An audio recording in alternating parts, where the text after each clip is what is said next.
As I was driving to work today, Fine with that. I would have been fine. I'm thinking this is going to be motivation day for the Jags is what it's going to be.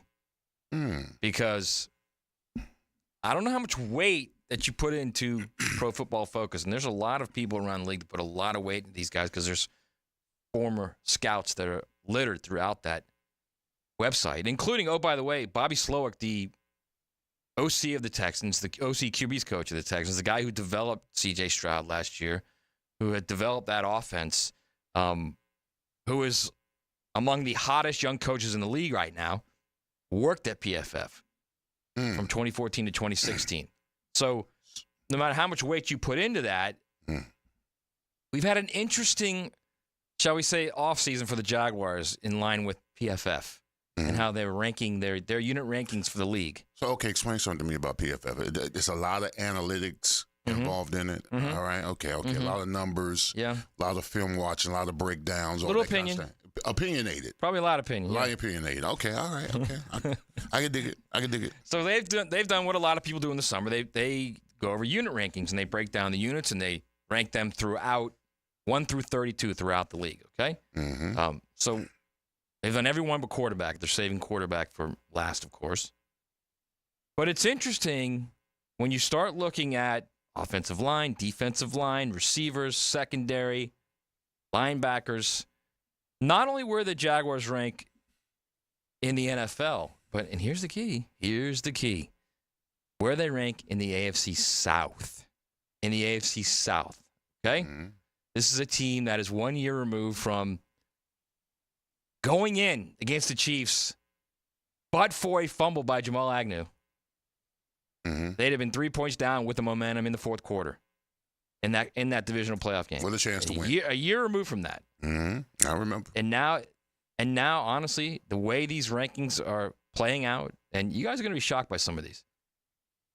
It's almost like it's the same old Jags. It's almost like 2022 never happened. Well, listen, they did it to themselves. I mean, coming into the last year's season, I mean, they were the darlings of the NFL. Everybody had them picked to go to the championship game. Trevor was picked for the MVP, all that kind of stuff. So nobody can blame but themselves. I mean, listen, I can't unsee what I saw the last 6 games of the season. You can't. They were terrible. They were absolutely terrible. And probably statistically the reason why a lot of the rankings are based upon their collapse.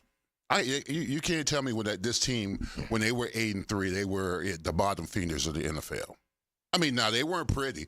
A lot of the wins were fool's gold. 8-3 was fool's gold, all right? Because no real game did we see them dominate, except for the teams that probably deserved it, all right? But most of the times they were in the struggle.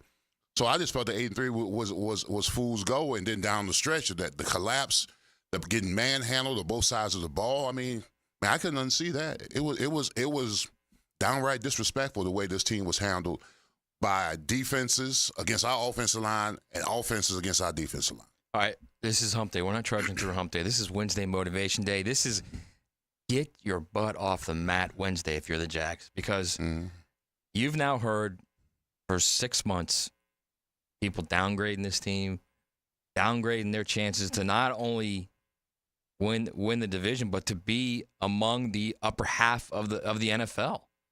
I mean, I guess the goal clearly is to win the division, but you got to be among the upper half. You got to be among the first 16, do you not? Even though the first 14 only make the 14 best make the playoffs, obviously. You got to be in the hunt. I mean, you've got to be in consideration of being at least a top 15 team at some point in time. But listen, I went on some website the other day and I looked at the AFC South, and they had the Texans at 11-6. They had the Colts at 9-8, and had us at 8-9. So, I mean, you can't get any more disrespectful than that. They had us finish third in the AFC South. All right, now, and this is what I mean by Motivation Wednesday, right? Or get your ass off the mat Wednesday, whatever you want it to call it, all right? And you can join in on the text line brought to you by our good friends at Lifetime Enclosures at 904-641-1010 and give us some ideas of a little motivation for the Jags. Leon, you say all the time, we talk about this all the time, if you're a player and you need somebody telling you suck to motivate you, you got problems. But at some point, when these guys hear over and over and over and over how they're not what they think they are, they're not what they were in 2022, doesn't it sink a little bit? And you start to say, all right, I'm going to show you. The best thing Trevor ever said in 2022 when he came off when he kept hearing the noise, what people were saying about him, he wasn't playing that well, he said, I keep receipts. I keep receipts. In other words, I remember the names of people that said that. Right. Players do that. Right. Absolutely. If reporters say this and that about the team or the unit or they're not playing this and that, right, you don't confront them. You don't run from them, but you keep receipts. And then when that time comes when you play well and you show up and show out, you remind them, hey, remember when you said this? Oh, you remember when you said that? Oh, keep receipts, bro.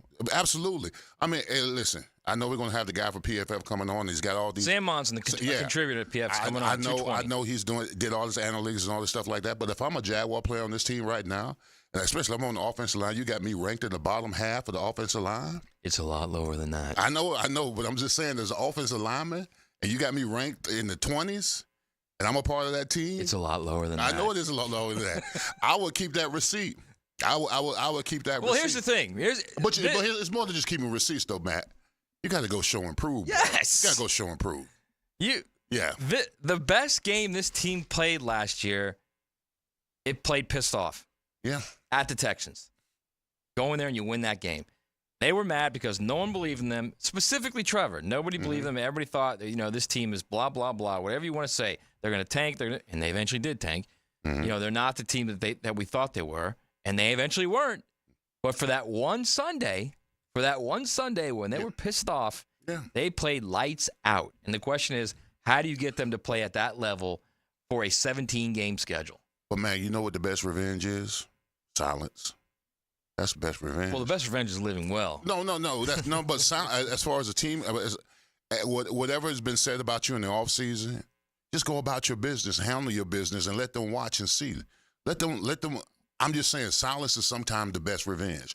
If you just go about the business in your game and handle it and be more physical and be more tough and score more points and all that kind of stuff, you ain't got to speak. Your players speak volumes more than you can say anything. Okay, offensive line, defensive line, linebackers, secondary, wide receivers. Let's just pick a random one. Where do you want to go first? Well, let's go O-line because you're an O-lineman, right? Near dear to my heart, absolutely. The O-line, right. Let's go. Just going to cut to the white meat. Go ahead. All right, you're going to cut me early. Well, first off, the number one offensive line, according to PFF, is the Lions, and I think that's completely fair. Mm-hmm. All right? Here's where it starts to get a little weird. The Colts are the number 3 offensive line in the league. The Colts, Quentin Nelson, their 2 tackles are pretty solid. They're young. They're getting there. Pretty solid. Yeah? They're pretty solid. And I look at the Mangler over there. Speaking of offensive linemen, the Bengals absolutely peeking around the corner here in the studio. 23rd out of 32 teams in the NFL, the Jaguars are. 23rd. Colts are 3rd. The Texans are 22. The Texans who had 4 new offensive linemen earlier in the year last year. Yeah. And the Titans, who had maybe the worst offensive line in of the league by the end of last season, are number 30. Right. 23rd. Okay.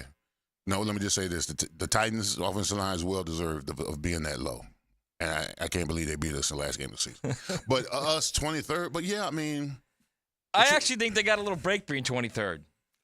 They could have. You could have justified moving them down a couple of more slots, depending on who are there.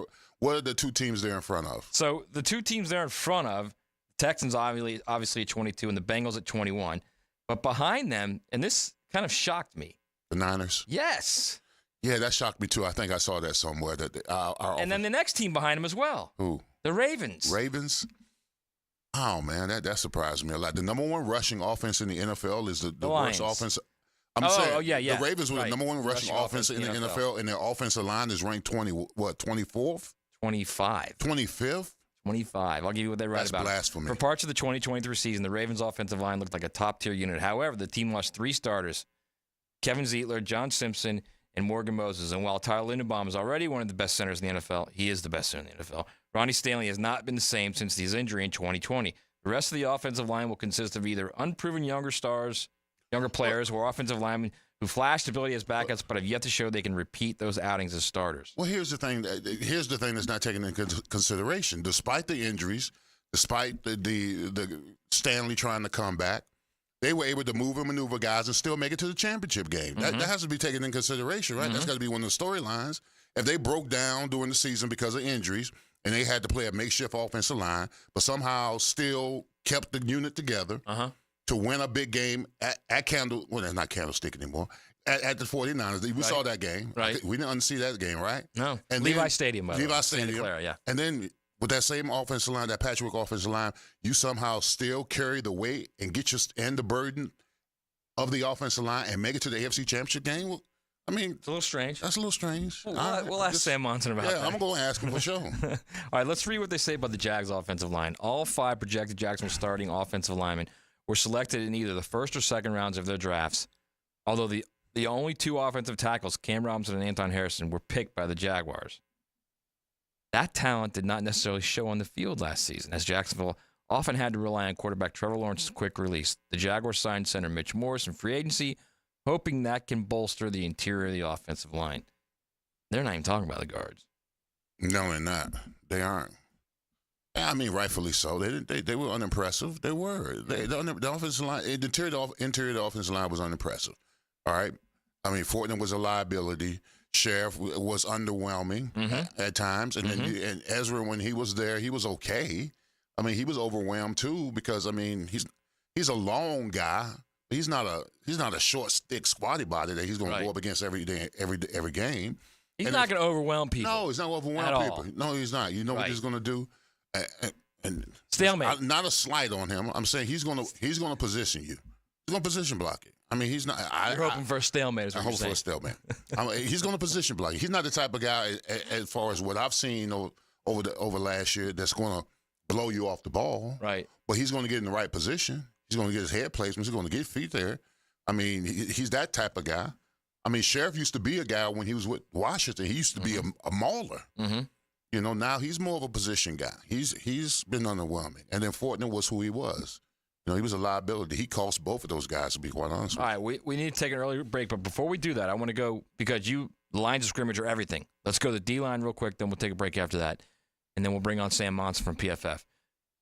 The Jaguars' defensive line, first in the NFL, is the Jets. The Jaguars' defensive line, the Jaguars who had the top rush and duo in the league as far as sacks. Right? Yep. 27.5. It did. It'd be Josh Allen and Trayvon Walker. They're 26th out of 32 teams in the league on the defensive line. With Josh Allen, with Trayvon Walker, with the addition of Armstead. The Colts are number 7. So the Colts are in the top 7 in the offense and defensive line, according to PFF. Who they have besides DeForest Buckner? It's a great question. Texans are number 10. This is going to hurt you right now. Oh.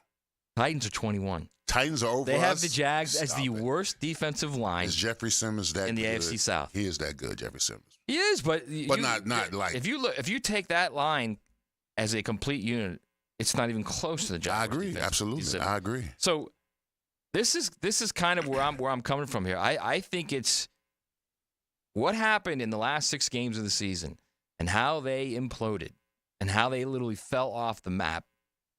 I think now everybody has settled back comfortably into those 3 dreaded words. Same old Jags. I think everyone, analysts, nationally, regionally, wherever, PFF, ESPN, CBS, Pro Football Network. Are you calling them one-hit wonders? No, I'm not calling it. What I'm saying is I think because they fell off the cliff, I think it's now very easy for people to just say those 3 dreaded words, man. Same old Jags. Same old Jags. How else do you explain a 26th? We're gonna ask Sam Monson this, so we'll get him to explain it. They're ranked 26th on the defensive line in the NFL with Josh Allen, Trayvon Walker, and Armstead. Yeah, but that defensive front couldn't stop a nosebleed down the stretch, bro. Look. You might as well just put sun pass in between the defensive tackles. They all got the sun pass sticker on the helmet? Everybody's sun pass sticker on the helmet. They just ran right through us, bro. All right, we're going to bring Sam Monson on right after this break, and he's from PFF, obviously. He's an analyst, been working there for a while. He's going to explain this I don't know if it's anti-Jags. It's just they just do not like the Jags this offseason. All right, it's XL Primetime. We'll come back on the other side and break this down. The First Coast Honda Dealer Studios on 1010XL. 1010XL takes you behind the microphone. It's like got this gift, the blankness. Dan Hicken and Jeff Prosser. Look, I'm not trying to insult you. The Drill. Can you not judge me for like 2 seconds? Mornings on 1010XL. At Honda, we appreciate all the comparisons to other vehicles. And no matter how many times they compare their vehicles to a Honda, only a Honda is a Honda. Remember, value, quality, safety, there is no substitute. Visit your local Honda dealer now and experience the difference. I'm Taylor Rose with our Remedy Staffing Westside office off of Normandy Boulevard. We are helping great people find great jobs. Remedy has helped some of the best employers in Jacksonville find talented job seekers like you for over 25 years. Our current job openings range from entry-level distribution center pickers to equipment operators. Apply today at remedygoodjobs.com. Don't wait. Apply at remedygoodjobs.com now. Men, if you're suffering from erectile dysfunction or PE, Prime Men's Medical Center will get your sex life back in just one visit. Their painless, breakthrough medical treatments eliminate ED and PE. Here's a specialist in men's health. I'm Dr. Simovitz. Have Viagra or Cialis let you down? Prime Men's Medical Center offers the most effective treatments that eliminate ED and PE, with men lasting longer than ever. 98% of patients see instant results on their first visit. Prime Men's Medical Center's breakthrough treatments will restore your sex life regardless of age or medical history. Your consultation and first treatment are free. Plus, you'll see instant results in the office. Plus, qualified patients will have their testosterone checked free. Call 904-902-8222. 904-902-8222. To regain your sex life in just one visit, call now. 904-902-8222. She's very comfortable talking sports and hanging out with the boys. Mia O'Brien here, still providing the best multimedia sports coverage in Northeast Florida on 1010XL radio, video, and social channels. All things Mia are driven by Arlington Toyota. Tired of dealing with clogged drains? What about bad smells coming from your pipes? You need to call Duck Duck Rooter, your plumbing pros in Northeast Florida. Duck Duck Rooter can help with any plumbing issue at your home or business. DuckDuckRooter.com. PRP treatment is kind of the thing these days, and in many cases, it eliminates the need for surgery. This is Sheridan Tootin, and my experience with PRP from Southeast Orthopedic Specialist has been nothing short of great. I'm really feeling much better now. Ask your Southeast Orthopedic Specialist doctor about PRP treatment. This is Dr. Kevin Murphy with Southeast Orthopedic Specialist, where athletes are treated like pros. Relieve pain and get back to life. Southeast Orthopedic Specialists. Are you annoyingly inattentive? Do you watch a movie and then ask a zillion questions because you weren't paying attention? Do people ask, how do you sleep at night? Then you should get a mattress from Mattress Firm. They can help anyone sleep. There's still time. The Mattress Firm July 4th sale is now extended. Get a king bed for a queen price. Save up to $700 on Sealy plus a free adjustable base. All with free and fast delivery. Get matched at Mattress Firm. Sleep at night. Restrictions apply. See store or website for details. Hey, it's Matt Hayes Summers here, so let's talk about something sizzling, making a Bacon 180 with a Waken 180. Imagine dropping pounds while still enjoying that crisp, savory goodness. Well, it's on the menu at Awaken 180, and one of the many reasons I lost 40 pounds in 9 weeks on Awaken 180 weight loss. I did it all while still enjoying so many of my favorite foods. The difference is, my coach showed me how to enjoy those foods the right way. Chicken, steak, pork, lobster, they're all on the menu. Awaken 180 caters to any diet or taste profile. Vegetarian, vegan, omnivore, even flexitarian. I'm not kidding. That's a thing. They're all covered. The bottom line, if you want to lose weight fast and safe and keep it off with lifetime coaching, then make your own Bacon 180 with the Waken 180. Do what I did, Mike Dempsey and Hacker and more than 21,000 others online at awaken180weightloss.com. That's awaken180weightloss.com.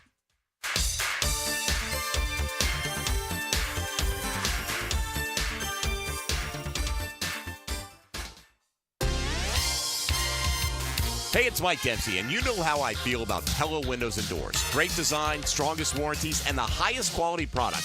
I even chose Pella Windows for my own home. And whether you're a homeowner replacing windows or building a new home or a trade professional working with clients, I know the design experts at Pella will help your project run smoothly and look great. Visit PellaJacks.com or the Pella showroom on Phillips Highway at Pella Windows and Doors.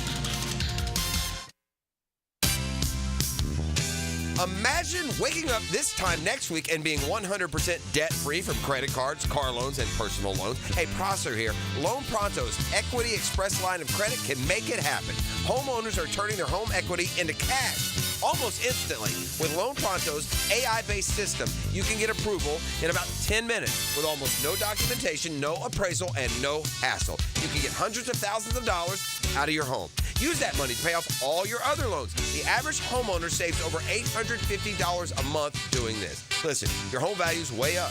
You can use that to wipe out all those credit cards.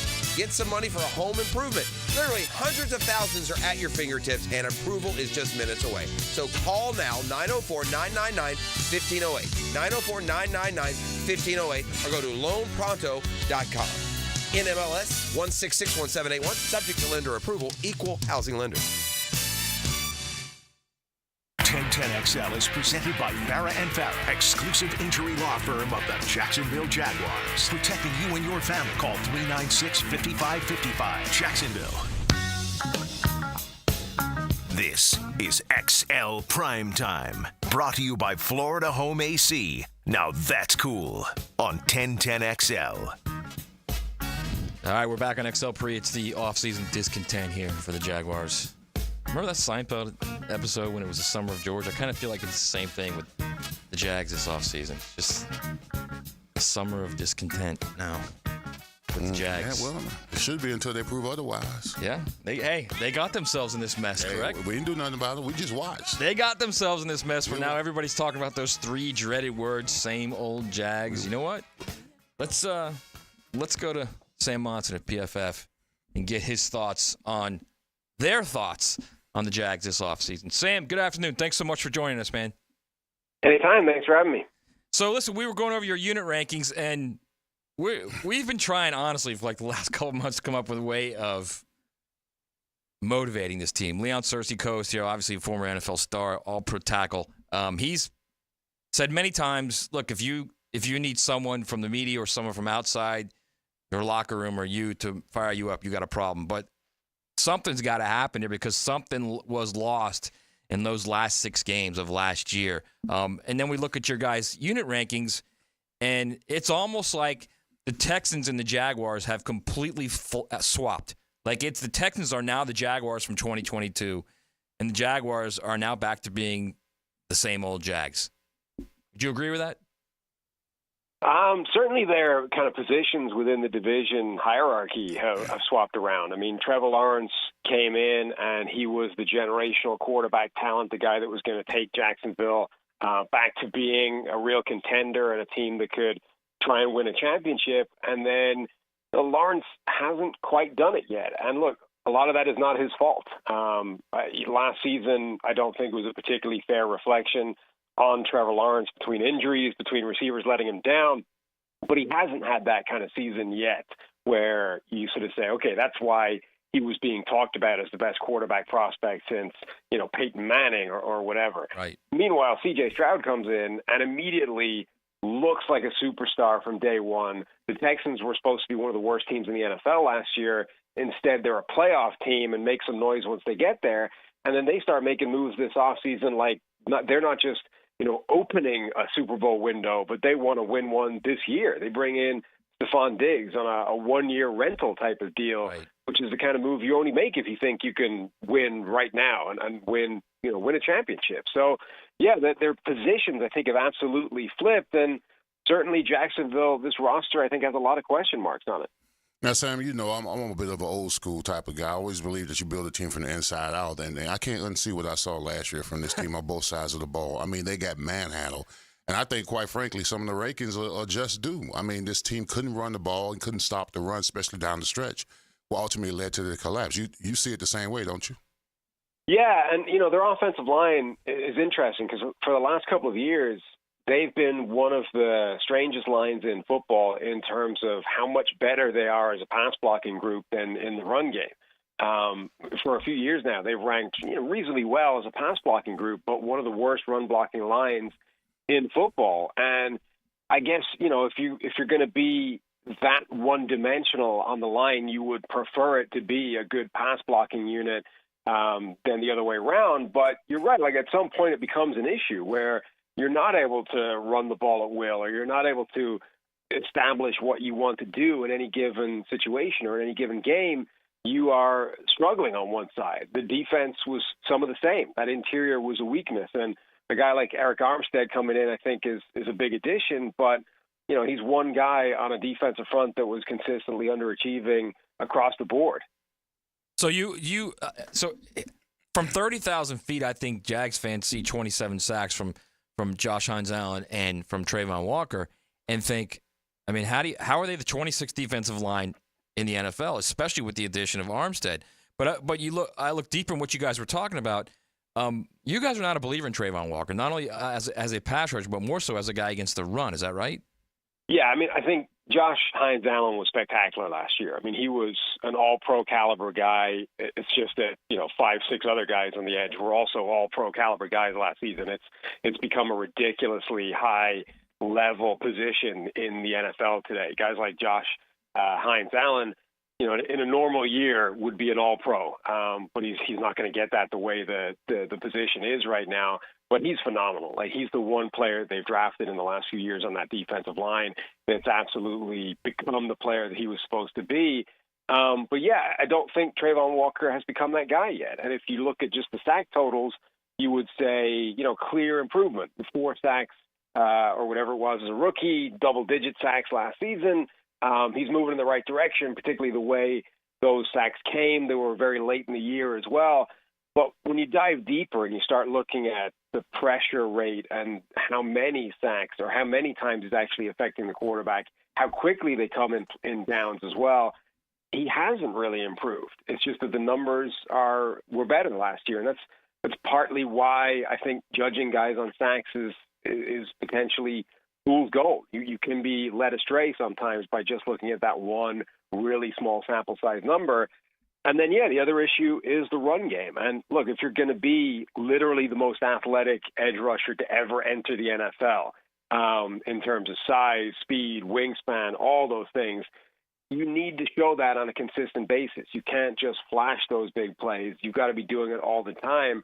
I'm really interested to see if Eric Armstead, who, he's not quite the athlete that Trayvon Walker is, but he's another big-bodied, long, unusually gifted physical specimen who became a really, really good NFL player. If Eric Armstead can help Trayvon Walker along in that development and help get him closer to the potential that he has than the player he is right now. Also noticed that PFF had the secondary kind of underwhelming. Although we've got guys like Cisco, young talents like Cisco and Tyson Campbell, and some welcome additions during free agency, you still don't see the defense. I mean, the secondary as a positive for the offense. I mean, for the Jaguars. I think there's a lot of potential in that secondary, and it's not going to be held down unless that defensive front, can bring more pressure to the table as well. And it's not just Josh Allen getting it done by himself. If they can get a more consistent defensive front out there, obviously that helps the secondary as well. But Tyson Campbell, I think, took a step backwards last season. Ronald Darby has become a kind of rent-a-corner at this stage, this veteran presence that comes in, plays, but he's a solid starting caliber guy. And I think the secondary has got some intriguing players as well, or the safety position, rather, has got some intriguing players that could definitely play solid football. So, yeah, I'm maybe a little bit higher on the Jags secondary than the kind of the official PFF rankings, but there's definitely some question marks in that group, given the way Tyson Campbell wasn't able to kind of back up the great year that he had the season before. We're speaking with Sam Monson of PFF. You can read his stuff at pff.com, breaking down all things NFL. Sam, let's move to Trevor Lawrence and just your thoughts on his development. Obviously, the first year was and I feel like we have to do this as a proviso every time we talk about Trevor Lawrence. The first year was a wasted year with Urban Meyer. But he definitely regressed in year 3. And he definitely has a problem with turnovers. I mean, 60 turnovers in 3 seasons is an issue. What do you see when you see him? Yeah, I mean, you're right. Like, he definitely didn't kick on from that 2022 season where he looked like he turned a corner, he was heading in the right direction. But I think we need to remember, certainly the second half of the year, or most of the second half of last season, he was dealing with multiple injuries. He was banged up. I don't think that was necessarily who he is. And then the first half of the season, I think he was playing a lot better than his stats look. There's like a 2.5-minute highlight reel of almost touchdowns from Trevor Lawrence last season. And we forget about that, and we just start looking at the numbers and say, well, look, he didn't put up those many big plays. He got a bunch of turnovers, and he's just not that guy. And it's like, but, we're talking about inches here for a lot of these plays. And, yeah, every quarterback has got some of those plays, but they don't have a highlight reel that's 2.5 minutes long. Like, that was unusually ridiculous from Trevor Lawrence from, like, the first half of the season.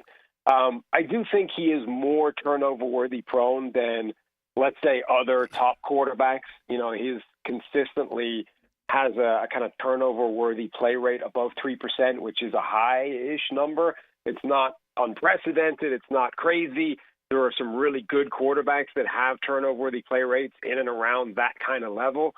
So it's not like you can't be successful at that. But I think we're sort of realizing at this point that he's always going to skew a little bit more in that direction than some other quarterbacks, right? He's going to put the ball in harm's way a bit more than some of these other guys, which means he needs to offset that with some really big plays. And he needs to make those almost plays. He needs to turn those into actual plays to offset the turnover that's coming somewhere down the line.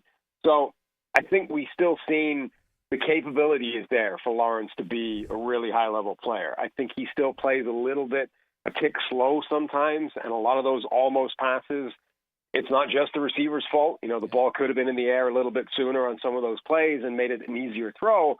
But I do think that he's a better player than we saw last season, and I would expect him to show that this year. Now, Sam, we're a long way away from the divisional round with the Jaguars playing the Kansas City Chiefs. And I remember Trevor Lawrence being in the ramp, slapping fives with everybody. And even when I was watching that game, I got chills thinking to myself that Trevor's saying, we'll be back here again. And then they had the collapse of losing five games towards the end. I mean, which Jaguar team do you see?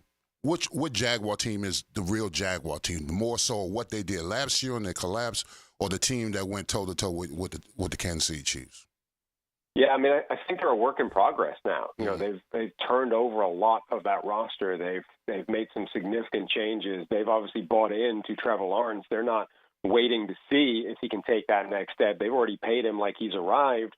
And now their kind of offensive identity, obviously it's attached to Trevor Lawrence, but in terms of the receivers that they brought in, it's a very interesting group that they're dealing with now, and there's a lot of unknowns. I think this Jacksonville team has maybe more question marks about it than a lot of NFL franchises heading into the season, and that doesn't mean they're going to be bad. It just means that there's a lot of unknowns about this roster in a way that there isn't for a lot of other teams. All right, wrapping it up with Sam Monson, an analyst at PFF.com. That's Pro Football Focus. You can follow Sam on X at PFF_Sam. Sam, the way this team has been put together draft-wise the last couple of years, and we'll finish on this, are you a believer in Trent Baalke and the way he builds a franchise and the way he drafts guys? I think Trent Baalke has a clear kind of an MO. He loves athletes. He loves unusual physical specimens, these guys that almost the kind of Bill Parcells planet theory. There's only so many guys that size, speed, and weight walking the planet. So when you've got a shot at one, you grab them. But, Trayvon Walker, whatever he is or whatever he's about to become, I think it's clear at this point that he's nowhere near as good as Aiden Hutchinson is right now and would need to hit like the top percentile of his range of outcomes to be better than Aiden Hutchinson, given how good Hutchinson is right now. And that was the case at draft time. Like, this is not a new revelation. This is not a development that's only happened in the NFL. He was the better player then. He's the better player now. And instead, Trent Baalke went for the guy that's unprecedented from an athleticism and a physical tool standpoint. And that's always what he skews towards. And sometimes that works out, and you find these guys that are genuinely special players because of their physical gifts. But a lot of the times it means you're passing up better football players for the pursuit of that athleticism and those traits. And that's just a risky strategy, I think, for a team that, they need to hit more doubles. They need to get on the fairway more than swinging for the fences. Mason Smith is a perfect example. If he's healthy and he plays like he was as a freshman, it's a great pick. But that's a risk, is it not? Yeah, absolutely. And I think that's how he skews in his sort of evaluation and and talent acquisition approach, and it feels too risky a strategy given where this team is. Yeah, more doubles, less swinging for the fence. Listen, man, awesome stuff. We really appreciate your time. Anytime, guys. Take it easy. Thanks, Sam. Look, I see you guys in the text line. You're all fired up. I get it. It's the summer of discontent, is what it is. All right, and I get it. There's also a few of you on the text line saying the dude nailed it. Look, I think it's somewhere in the middle with all of it. All right, I think they're much too low on some of these rankings, but I also believe there's a lot of truth to what Sam Monson was saying. A lot of truth. Mm-hmm. If you really look at that secondary, really look at it, okay? I mean, Tyson Campbell did not play well last year. Again, he had the hamstring injury. Mm-hmm. The year before, he played well. But that's a question right now.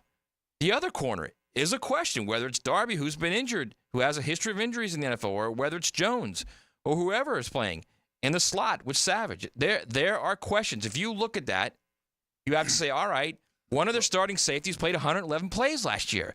Mm-hmm. The other one looks good at times, but also looks lost at times. Mm-hmm. Yeah. So I think if you really want to just sit down there and be honest with yourself and look at these rankings, I think for the most part, they're not where they should be as far as like in relation to other teams in the league and specifically in relation to the teams in the AFC South. But I also think they're not that far away either. Well, listen, this team has more questions than answers, dude, is basically what Sam was telling us. Yeah. You know, so I mean, is training camp going to clean it up, or are we going to have to move and maneuver on the fly during the season? Because you're only 2 months away from the season starting, and we're sitting here saying we've got more questions than answers. And if they're not cleaned up in training camp, the next thing you know, we're in the preseason and the season starting. And then you've got to move and maneuver, and you've got to make these changes on the fly. We've got to have some kind of stability going into the season of who we are and what's our identity. Not this makeshift moving stuff around while the season is going on. Here's the best part of the summer of George. Get discontent, whatever you want to call it, okay? Tyson Campbell hasn't hit his ceiling. Cisco hasn't hit his ceiling. Devon Hamilton hasn't hit his ceiling. Devin Lloyd hasn't hit his ceiling. These are all young dudes that if they elevate their play, they've got a chance to be a really good defense/team. I mean, has Gabe Davis hit his ceiling? Has Christian Kirk hit his ceiling? Right, you can go right down the line, man. Mm-hmm. Frankly, has Trevor Lawrence hit his ceiling? Has Travis Etienne hit his ceiling? You literally have a core of young dudes that if they play well, and all of a sudden chemistry hits. And they're fired up because they've heard for 6 months how they're going to suck again, and those dreaded 3 words are creeping in again. Same old Jags. If these guys connect, then what do you got? Yeah, then there's possibilities, but that's the key. Not being content, being more than what you are, not being satisfied. I'm telling you, this team plays a lot better when nobody believes in them, and I don't like that scenario. I like to see this team be good and then can stay good and compete and be good. I don't like to see them in a situation where they play better because people doubt them. You said a key word there, and I don't even know if you realize, but what you said was huge. They almost played last year like they were satisfied. You know what I mean? Yes, they did. Like they had arrived. Yeah, like they were satisfied with where they were in relation to other NFL teams. How else do you play so poorly at home? Against the Chiefs, against the 49ers, against the Ravens, against the Bengals. 4 primetime games. Prime mega games where you have a chance to go prove yourself, prove your franchise, prove the state of the program, prove you are ascending, and it was just flop, flop, flop, flop. Yeah, underwhelming. Listen, if you're scared the bright lights, stay in the crowd. Don't come on stage. So we need that team that went to Houston all pissed off and won a big game because it's all this Texans love. And the reality is the last time these teams played, the Jags beat them. And it really wasn't – the game was close, but they beat the hell out of them. They got after them. Yeah, they did. Absolutely. All right. We need to go to break. We're going to come back. We'll get deep into this. I also want to get into the Big 12. Commissioner Brett Yormark, their media day is wrapped up, but Brett Yormark is not backing off expansion. And his quote is, "This is not the time to press pause on expansion." I'll tell you this. The teams they may be looking at may be a big surprise to some people around here. Come back. We'll get further into it on XL Primetime. Buckle up. You're in the First Coast Honda Dealer Studios with XL Primetime on 1010XL. Find your new Honda at your 8 local Honda dealers. Want more Jags? Subscribe to the 1010XL Jaguars YouTube channel. Looking for more in-depth coverage of the Gators? Subscribe to the 1010XL Gators YouTube channel. Need your FSU fix? Well, subscribe to the 1010XL Seminoles YouTube channel. Your favorite team, one specific location.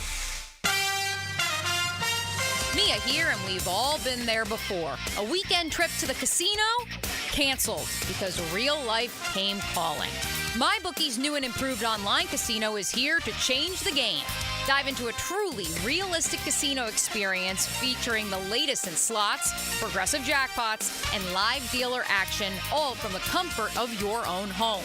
The live casino is so easy to use. Just go to MyBookie and click Live Casino at the top. You'll find live dealers ready to deal or spin just like you're at the casino. The MyBookie Casino provides a Las Vegas experience when the action's in the palm of your hands and you don't even need to wear pants. Start at MyBookie today with a generous sign-up bonus using promo code 1010XL. A revamped loyalty program ensures a host of exclusive VIP perks. Sign up and hit the casino with promo code 1010XL. The more you play, the more you win, only with MyBookie. Baloo for Shinatri Chiropractic. They've helped me get rid of my headaches and pain in my neck and back. Are you suffering from an auto accident? What about TMJ pain? Headaches associated with jaw clenching, grinding of the teeth, or stress-related disorders? Shinatri Chiropractic has a physical therapist on staff for rehabilitation, quality chiropractic care, dry needling, massage, and acupuncture. Call 743-6700 or go to ShinatriDC.com. Prosser here. As you may or may not know by now, I did the research and decided to go with Jack's Concrete Coatings for my garage floor. OMG, as the kids would say. I can't begin to tell you how good it looks, how happy we are. We brag on it anytime someone walks in the garage. They had the job finished in one day with a lifetime warranty. That's right. As the certified Pintech dealer for North Florida, the only company offering pure polyurea, I can't wait to do my patio deck next. Call 862-2000. That's the number, 862-2000, or jacksconcretecoatings.com. Beard's Diamonds' incredible Christmas in July sale is back. Everything store-wide is on sale up to an unbelievable 40% off. But it's only happening till July 31st. Don't shop anywhere until you shop Beard's Diamonds. At the St. John's Town Center. This is Joe C. from XL Primetime and stoked to crank up the 9 after 5 once again at the Golf Club of Southampton. Every Wednesday, a little after 5, the gang at Southampton will be hosting us with a new game, and I'm inviting you to be a part of it. Now, through the summer stretch, break up the week with a little hump day fun every Wednesday. Call 287-PLAY to get on the tee sheet. There'll be food afterwards and prizes, including playing for a membership at the Golf Club of Southampton. Call 287-PLAY and hit the tee with Joe C. This date in sports history is brought to you by Southeast Orthopedic Specialists. July 10, 1934, National League pitcher Carl Hubbell strikes out Babe Ruth, Lou Gehrig, Jimmy Fox, Al Simmons, and Joe Cronin for MLB All-Star record for consecutive strikeouts. Now that's what I call high-quality H2O. If you want high-quality water throughout your home, call your local water boy. We install equipment to solve any water problem. WaterBoyJAX.com. Sports fans, JJ LaSalva here. When I need to send my bride flowers or a plant for birthdays or anniversaries, I always go with Kuhn Flowers. After all, they've been the leading florist in these parts for over 75 years. You can always rely on Kuhn Flowers. Find your why in your next career move at the First Coast YMCA. Everyone can get involved and make a difference in your community at the Y. And if you'd like to turn your passion into a fulfilling career, the Y is an equal opportunity employer and is now hiring youth program leaders, lifeguards, swim instructors, and more. Plus, Y staff enjoy benefits including free YMCA membership and free childcare while you work. Find your passion, find your why in a career at fcymca.org. I-9 Sports is fired up for their summer flag football tournament series, so make sure your team is part of the action. It's all happening in June and July at Duval Charter School at Bay Meadows at their brand new turf facility. Register as a team and join the fun at i9sports.com. Hey, it's Matt Hayes, and summer is here on the First Coast. You know, long days, short sleeves, and soaring temperatures that can do a number on your AC. If you've heard me say it once, you've heard me say it 1,000 times. Hope is not a plan, so do what I did and plan ahead with an expert AC tune-up from Fenwick Home Services to avoid those costly summer breakdowns. Fenwick has you covered with same-day service, including maintenance plans, free same-day estimates, and guaranteed repairs. Book your expert tune-up today and avoid costly breakdowns tomorrow. Plan ahead instead of hoping for the best. Online at FenwickHomeservices.com. That's FenwickHomeservices.com. How many MLB records does Pete Rose still hold? How long has it been since you compared homeowners' insurance rates? Log on to southernoak.com to get an instant quote or find an agent near you. Our family protecting yours. Southern Oak Insurance. Pete Rose holds the Major League Baseball records for most hits, most at-bats, most games played, and is tied for most seasons with 200 or more hits. Southern Oak Insurance. Our family protecting yours. Hello, this is Father Nicholas Lowe, and I want to talk to you about letting things roll off of your back. So often we can make big deals out of things that are not really big deals. We can allow them to steal the joy of our day. But let me remind you that don't allow anyone or anything to steal the joy of today. Go out today not letting little things steal the big things that God has in store for you. For more inspiration, log on to stjohnthedivine.com. 1010XL is presented by Farrah & Farrah, exclusive injury law firm of the Jacksonville Jaguars. Protecting you and your family. Call 396-5555. Jacksonville. Our next guest is not affiliated with the NFL or Jacksonville Jaguars. Discussion of injuries is solely based on opinion. Now, the Bari Orthopedics and Sports Medicine Injury Breakdown. Coming in hot. Oh, yeah, here we go. Gio, our doctor, Dr. George Bari. Gio, so good to hear you, man. So good to hear your voice. How you doing, man? Good. I'm good. You know, it's a summer of discontent here in Jacksonville with these Jags, especially according to PFF. Listen, man, we talk to George every week about sports injuries. George, let's get right to it. Kawhi Leonard is not going to play for Team USA in the Olympics.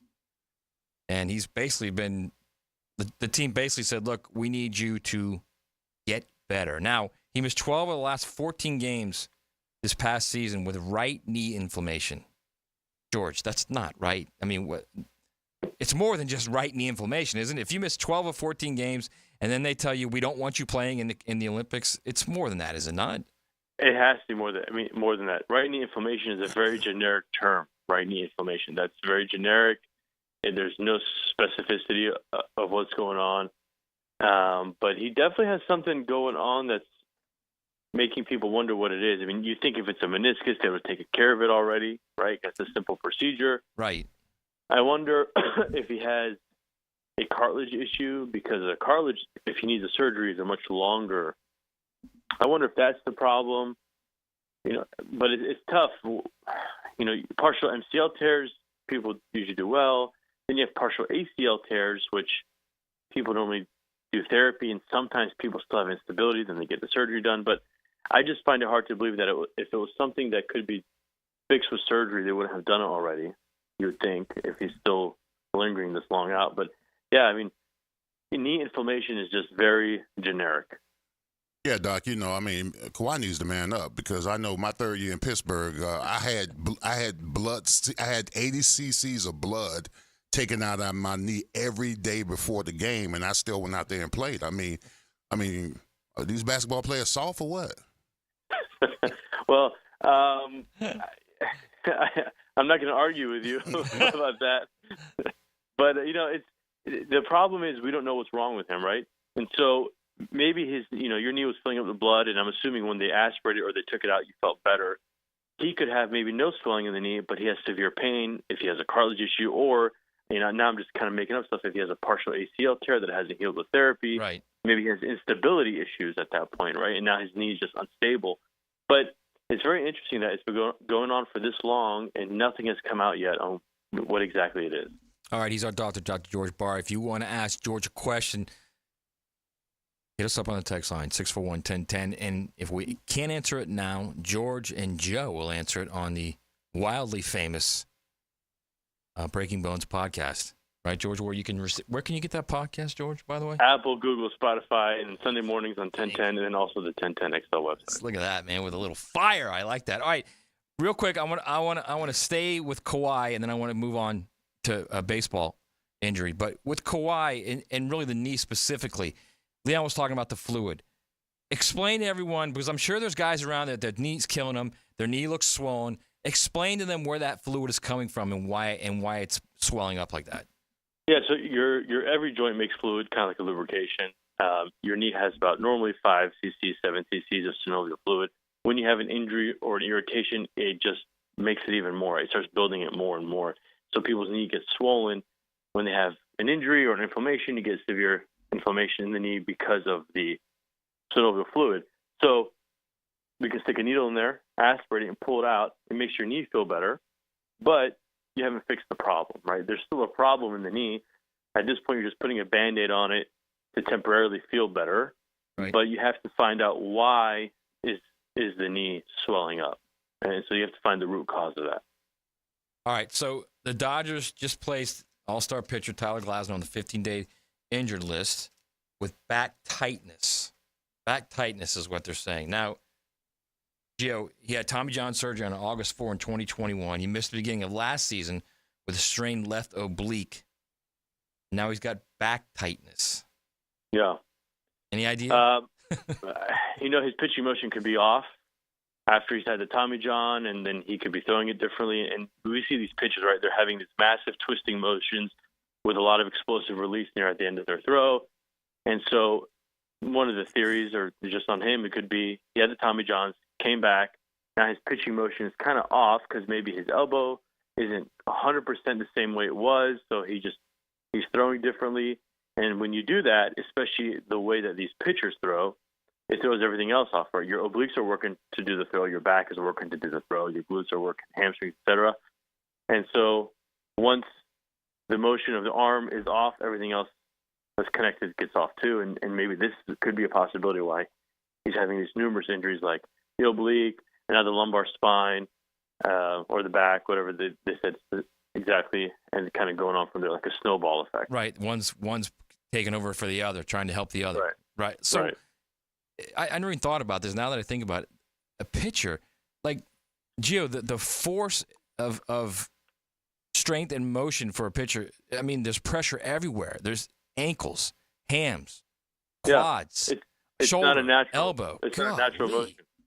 Pitching is not a natural thing, right? Especially doing it at 90 miles an hour, over 100 times a game. That's not normal. Your body's not made for that. Hips, everything, right? Like, anything everything. can, Yeah. So, I mean, it's tough. It's a tough position to play when you have one injury. It really throws you off. If you see these pitchers, their thighs are huge, their quads are huge, their glutes are huge.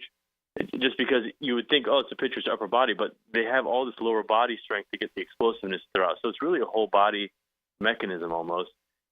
And so, throwing one thing off can really just snowball all the way down. Now, Doc, we got training camp right around the corner, and with this sweltering heat that's going on, these players have got to be, well hydrated. So, what are the 3 injuries more than likely to happen during training camp in the next couple of weeks?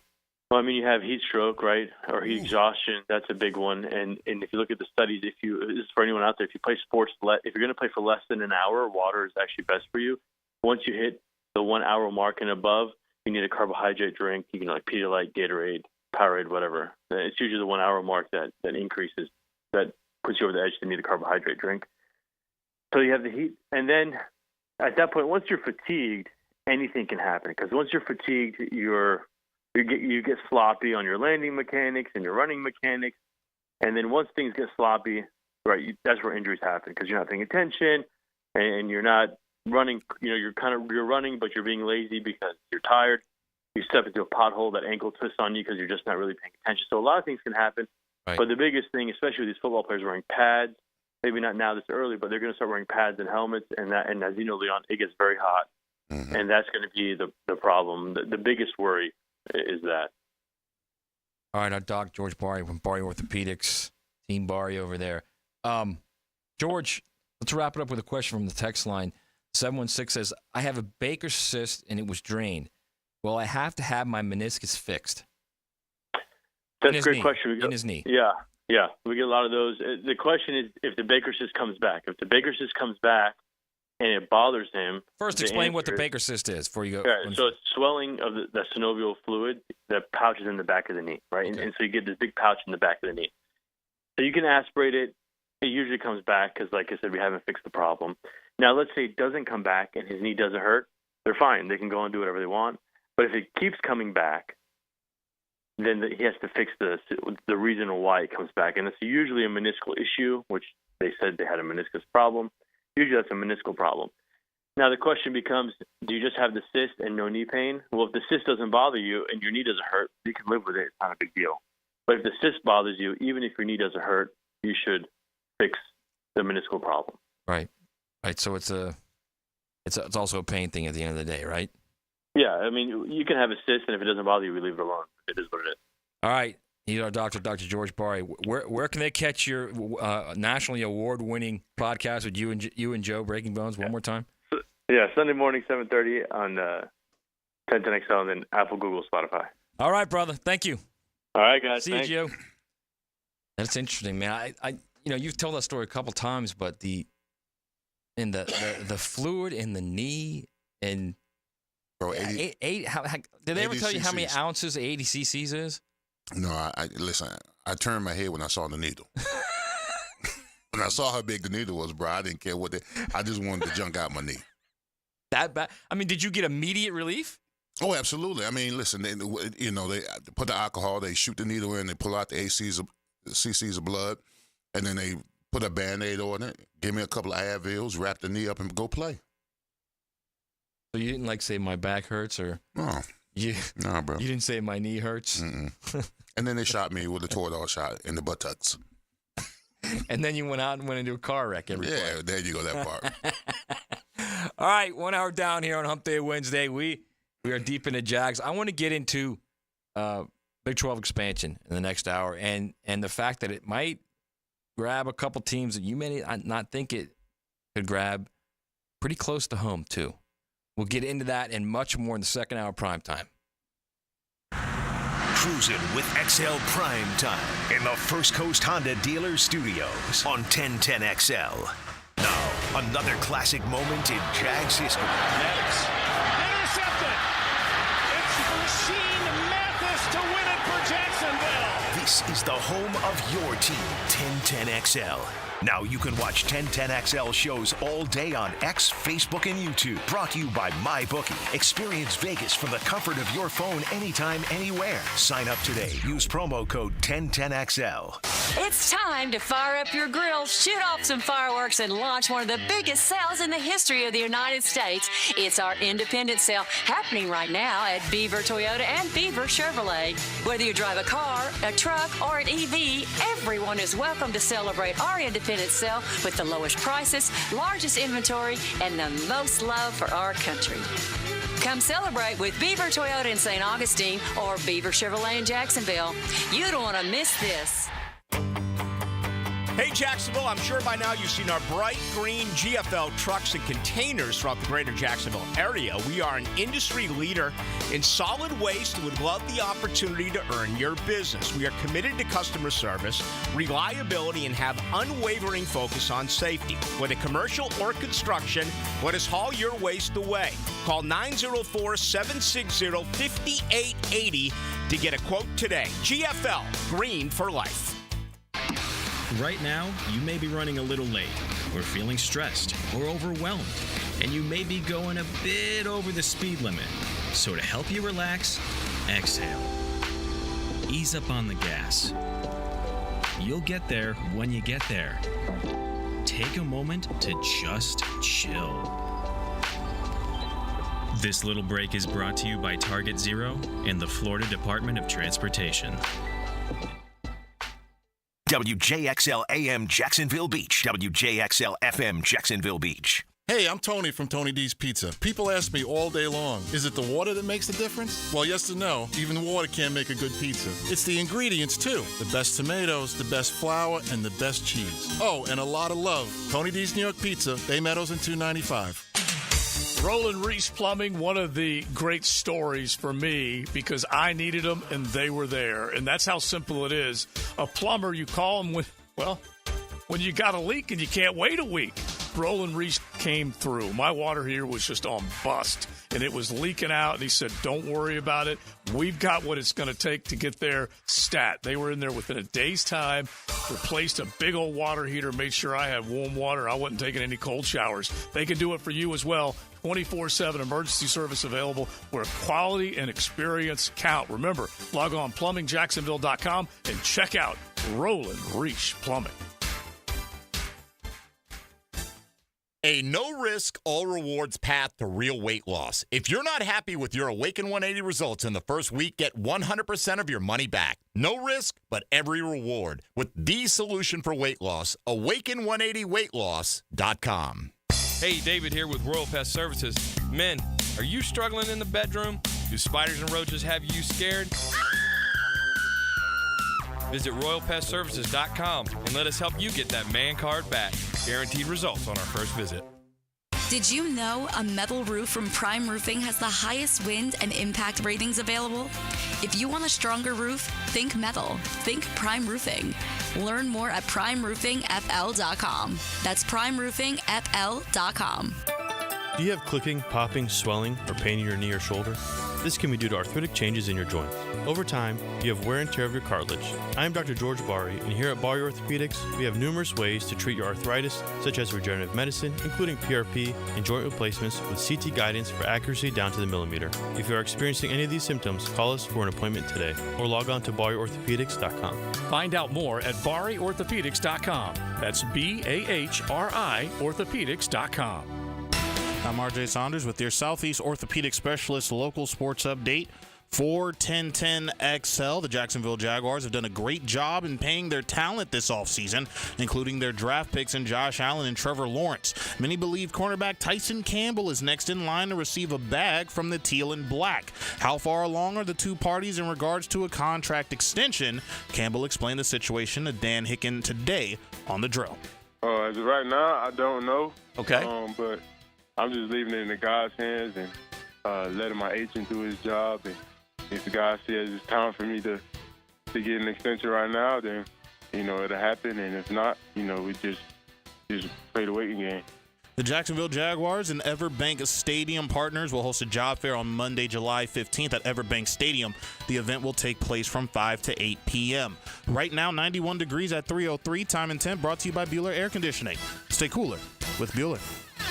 1010XL is presented by Farah and Farah, exclusive injury law firm of the Jacksonville Jaguars. Protecting you and your family. Call 396-5555. Jacksonville.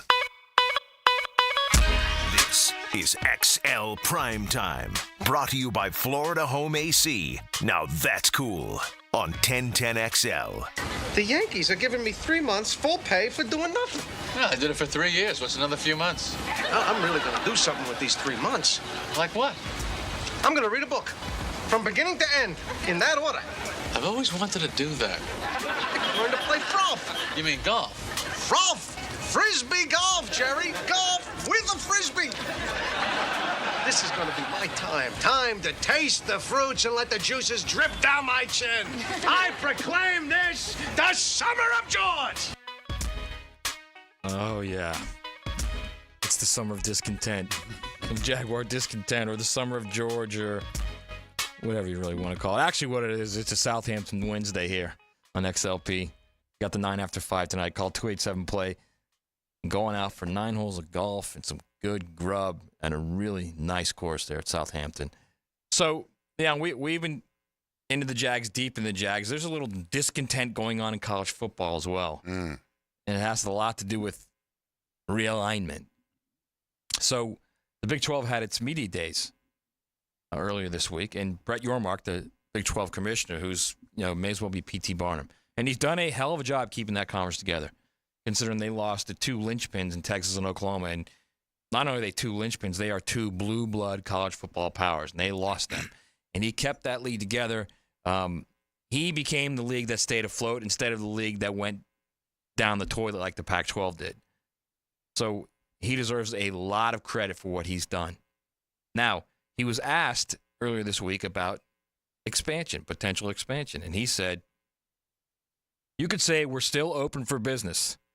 This is not time to press pause." And he later said about the new Big 12, "I will not stop until we are the number one conference in America." Now, are they still looking at expansion? Well, I will say this. They're looking at revenue. They're in the process of working on a deal with Allstate to change the name of the conference from the Big 12 to the Allstate 12. How much money do you think that's going to bring that conference for those teams, okay? Mm-hmm. He's also petitioning the NCAA to actually have patches on the uniform of sponsors, like the NBA does. Mm-hmm. The NBA gets a lot of money for that one little patch on their uniform. All those teams do. So that's another way to generate revenue. They're talking about capital investment. Here's the thing with the Big 12. And now here's how it fits to a certain team in our area. So I keep talking to multiple industry sources.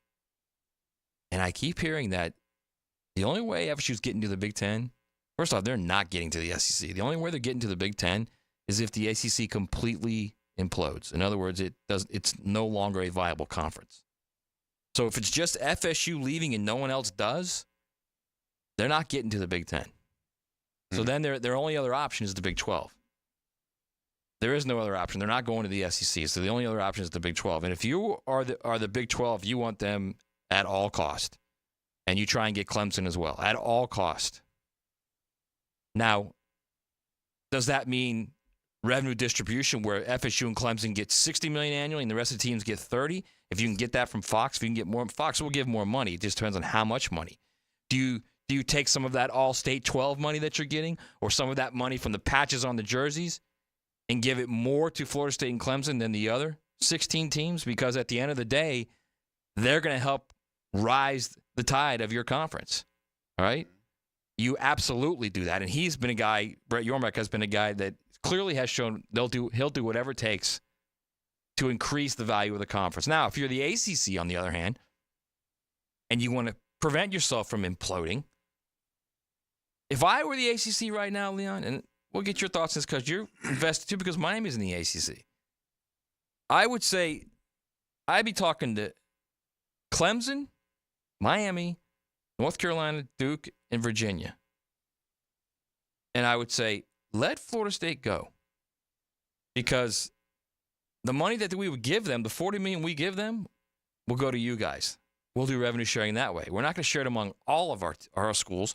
We're just going to share it among the teams that potentially could leave and get. And you know what? I wouldn't even put Virginia because the only way Virginia is going to be wanted by the SEC is, again, if the ACC implodes. Yeah. So I would say North Carolina, Duke, Miami, and Clemson, those four schools. Teams that got commercial value. Yeah. Mm-hmm. The TV draws, okay? The TV draws.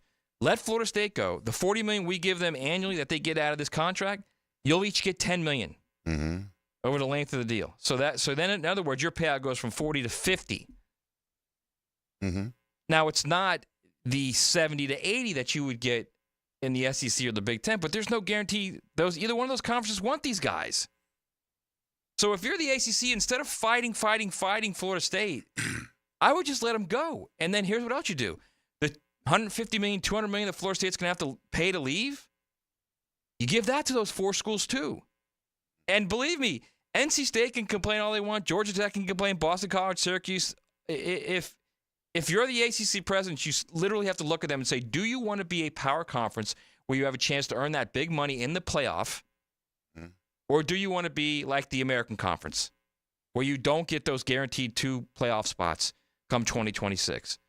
And look, they may not be happy about it, but at the end of the day, that's where your money comes from.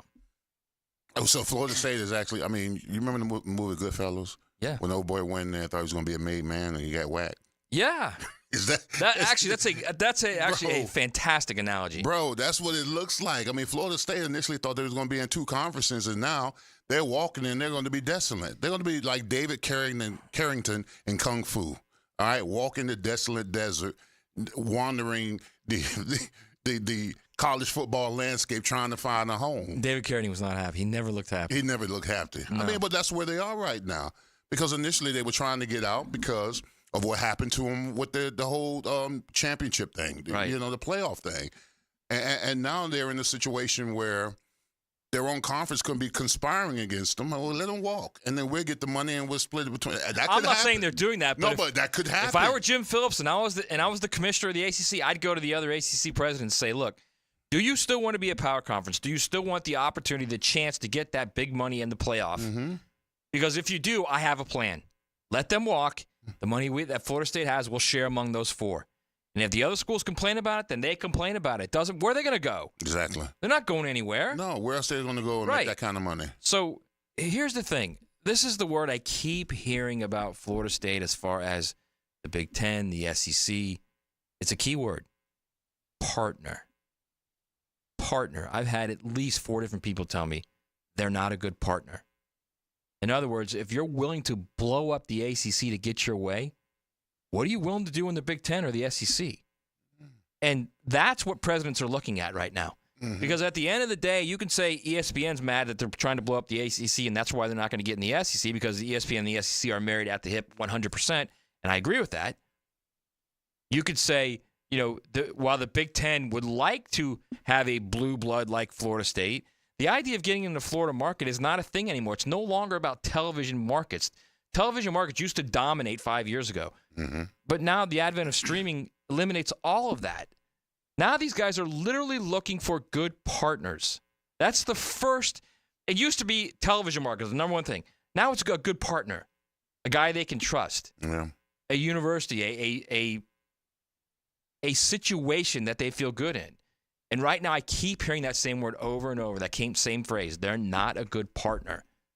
So that, I think, is an issue with Florida State. I mean, but I also want to be very clear, very, very clear. Every one of those guys that has said that to me has also said, if the ACC blows up, then that's Katie bar the door. Then it's every man for himself at that point, and the Big Ten and the SEC are going to start grabbing teams. Yeah. Well, but if they don't, if it's only one school that leaves the ACC and the ACC holds firm, I mean, Florida State's got one move. So Big 12. So you think that what Florida State did when they were left out of the championship, was it an overreaction or was it justified? No, I think it's 100% justified. 100%. Because they can't. I agree with the thought process of Florida State of you cannot be 2 hours away from the University of Florida that's getting $80 million annually from their television deal, and it's going to go higher. It's going to be around 100 in about 5 years, and you're sitting there in the ACC and you're getting 40. You can't do that. It's a competitive disadvantage. Yeah. So I completely understand what they're doing and why they're doing it. And to be quite honest with you, over the last couple of years, Florida State has been more relevant. Yes, 100%. I mean, let's be honest. Visible. Yes. Yeah, more commercial. Look, so Florida was there for 3 years with Mullen. Yeah. I mean, they went to 3 New Year's 6 games. But at the end of the day, Florida's a lot closer to being more like Nebraska than they are to being more like what they used to be. Nebraska hasn't been to a bowl game since 2016. Nebraska's been irrelevant since the early 2000s. They're not Nebraska. I'm not saying that, okay? Don't get crazy, Gator fans. All I'm telling you is they're closer to that than they are to their 2008 heyday, 2006, 2008 heyday. I'll tell you that right now. And Florida State sees that that's a competitive disadvantage for them to be half of the money that Florida's making is what they're going to make in the ACC. So I understand completely why they're doing it. No doubt about it. And I understand they're upset, and I understand that they can't be put in a situation where the team they recruit against, their bitter rival they recruit against for players, for money, is at a huge advantage over them. So I understand all of that. It's just I don't think they had a plan. I just think they wanted out, and they thought somebody's going to take us.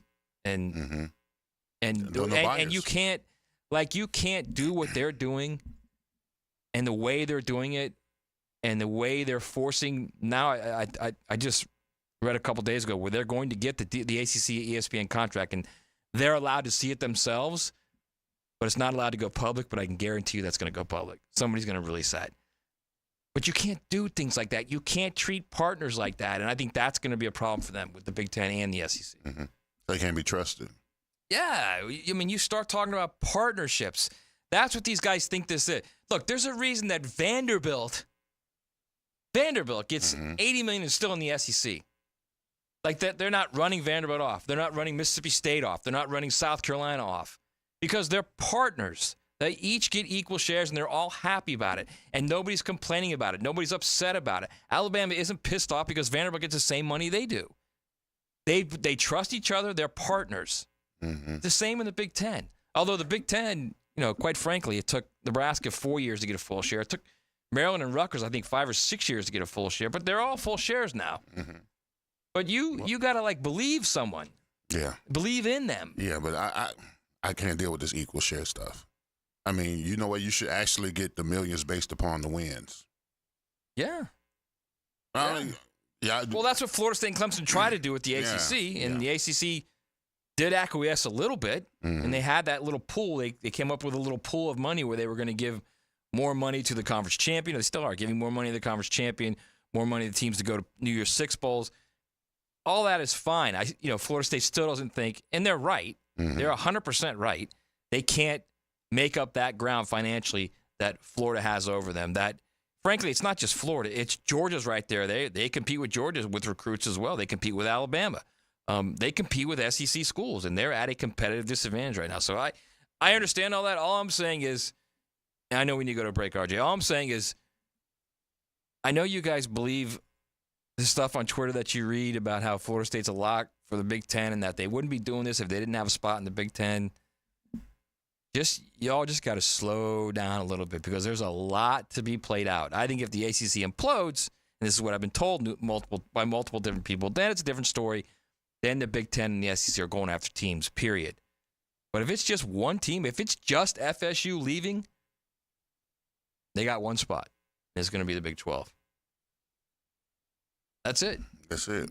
All right, we need to go to break. We're going to come back. We're going to get to your comments on the text line. I know you guys are a little heated about this, as well as the Jags and the summer of discontent, the summer of George, whatever you want to call it. We'll call it the summer of George. We'll come back on the other side. It's XL Primetime. You're riding in the First Coast Honda Dealer Studios. XL Primetime on 1010XL. I'm Brad Keselowski. Brad Keselowski, he wins. And you're listening to 1010XL, Jack Sports Radio.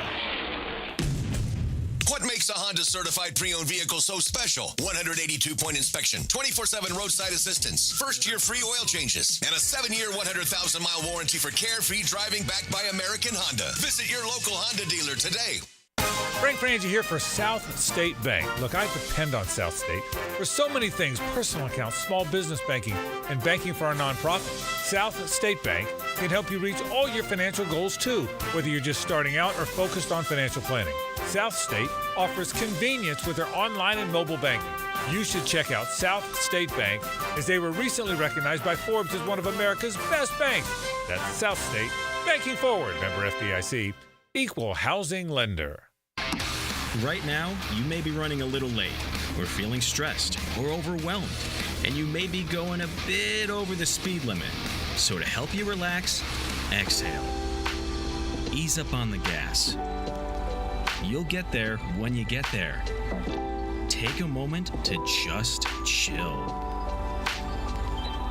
This little break is brought to you by Target Zero and the Florida Department of Transportation. 1010XL Weekly is out now. Mia here, and text the word weekly to subscribe to our new 1010XL newsletter. Weekend trip to the casino canceled because real life came calling. Well, MyBookie's new and improved online casino is here to change the game. Dive into a truly realistic casino experience featuring the latest in slots, progressive jackpots, and live dealer action, all from the comfort of your own home. I love the live casino. The roulette is awesome. It's so easy and so much fun. Just go to MyBookie and click Live Casino at the top. You'll find live dealers ready to deal or spin, just like you're at the casino. The MyBookie Casino provides a Las Vegas experience when the action is in your hands. Start at MyBookie today with a generous sign-up bonus using promo code 1010XL, and a revamped loyalty program ensures a host of exclusive VIP perks. So sign up and hit the casino with promo code 1010XL. The more you play, the more you win. Only with MyBookie. He's not Pistol Pete, He's Pete Prisco. Been on the wanted list almost 20 years. CBS Sports senior NFL writer Pete Prisco joins the Frangie Show Friday afternoons on 1010XL. Brought to you by Showtime Sports Cards and Collectibles. You could win your share of over $450,000 in cash and prizes at the 5-star Greater Jacksonville Kingfish Tournament. The fun starts July 13th with the inaugural kickoff beach tournament with a $50,000 cash first prize. There's a junior offshore tournament and one for the lady anglers. Best of all, the general offshore tournament winner takes home a 28T contender with twin 200 Yamahas. Register today at kingfishtournament.com. At Hidden Hills Golf Club, we truly love the game of golf. We invite you to book your next tee time here and enjoy a golfing experience that you might not find at other public facilities. Visit us at hiddenhillsgc.com. You'll be glad you did. Joe C. for the Preferred Group, Preferred Roofing, Preferred Builders, a full staff of professionals that have been in this Jacksonville community for a long, long time, and they're ready to answer all those questions. And you know what it's like when you're making big decisions. Well, they can be pricey, but you also want to make sure that you get with the people that can take care of you and deliver on what you're paying for. So if you're thinking about a brand new home, a remodel, addition, you want to look around, it could be commercial or residential, you can trust Preferred Builders. Log on, preferredbuildersjacks.com, and don't forget, if you need a roof, you definitely need to check out preferredroofingjacks.com.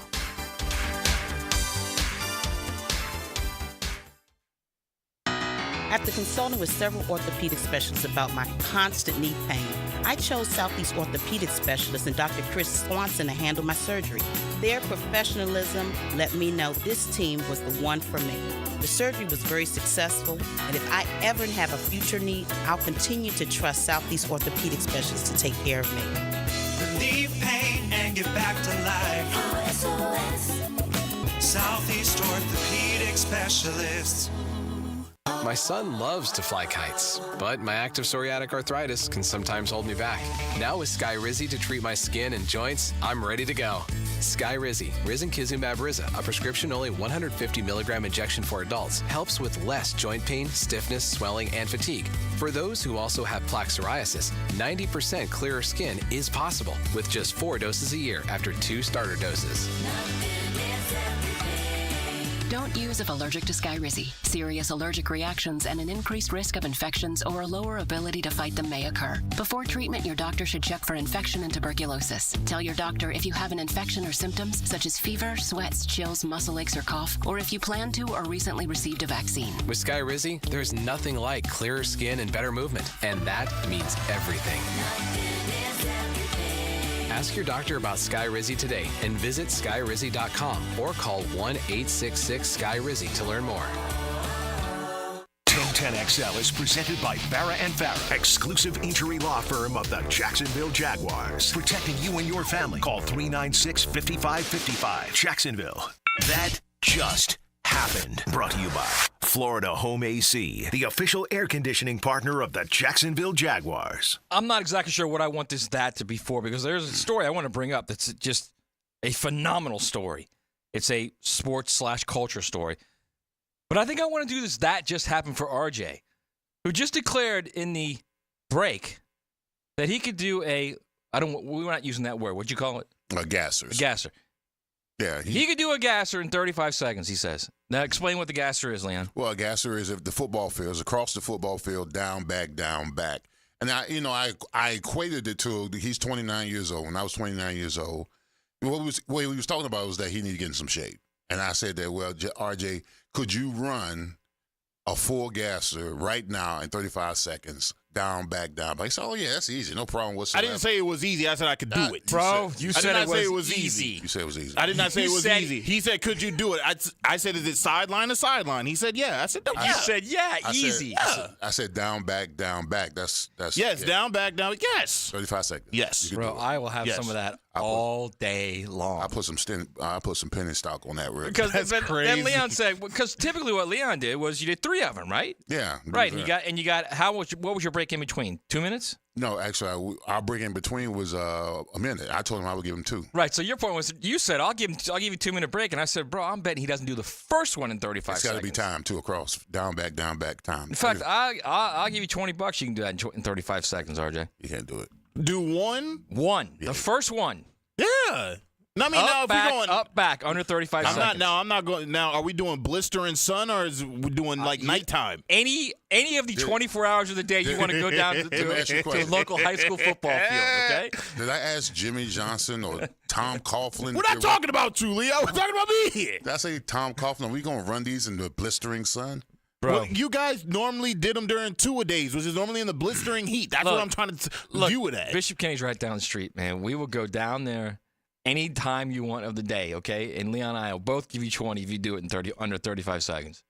He said 35 seconds is the mark, so if I get in at 35, I still win.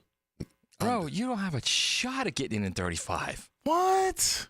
You got to touch the line, too. That's what I was going to say. Do I have to touch the line? Yeah, you got to touch the line. What do you mean you got to touch the line? You serious?